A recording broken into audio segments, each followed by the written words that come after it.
వందనాలు సంఘ బిడ్డలందరికీ వందనాలండి. నా సాక్ష్యం ఏంటంటే ఇప్పుడు గుర్తొస్తే మా స్టేట్కి వస్తుంది. 2016లో వాళ్ళు సేవకు సమర్పించుకున్నారు కదా, మందిరం కట్టిరు కదా.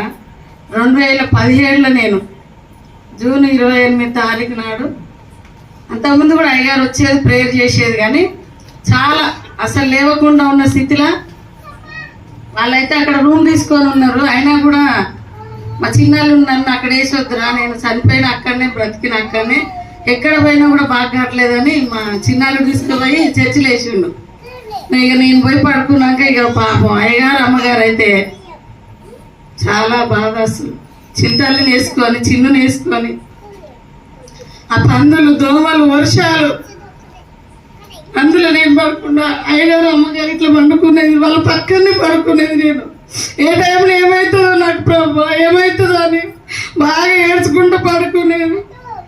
నా బాధ చూడలేక ఇక 2 గంటలకు లేచి, అమ్మ నువ్వు పడుకో, నేను ప్రార్థన చేస్తా అని చేసేది. నా తండ్రి, దేవుని తర్వాత దేవుడు నా తండ్రి, నాకు దేవుడే ఇచ్చిండు వీళ్ళతో నమ్మగారిని. కానీ వాళ్ళు అక్కడ చిన్నోళ్ళు అయినా, నా కడుపులో పుట్టిన వయసున్నా కూడా బాత్రూమ్ పోతుండే ఒకసారి మా వాళ్ళు లేకుండా అయ్యగారు ఎత్తుకెళ్ళి అక్కడ బాత్రూమ్ కాడ దించిండు.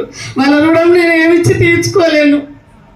అమ్మగారు కూడా కూర్చొని ఉంటే అనుక్షణం వండి పెట్టి అమ్మ తిను అని బాగా చేసిండు నాకు క్షేమ. వాళ్ళిద్దరికి హృదయపూర్వక వందనాలు చెల్లిస్తున్నా అమ్మగారికి. అయ్యగారు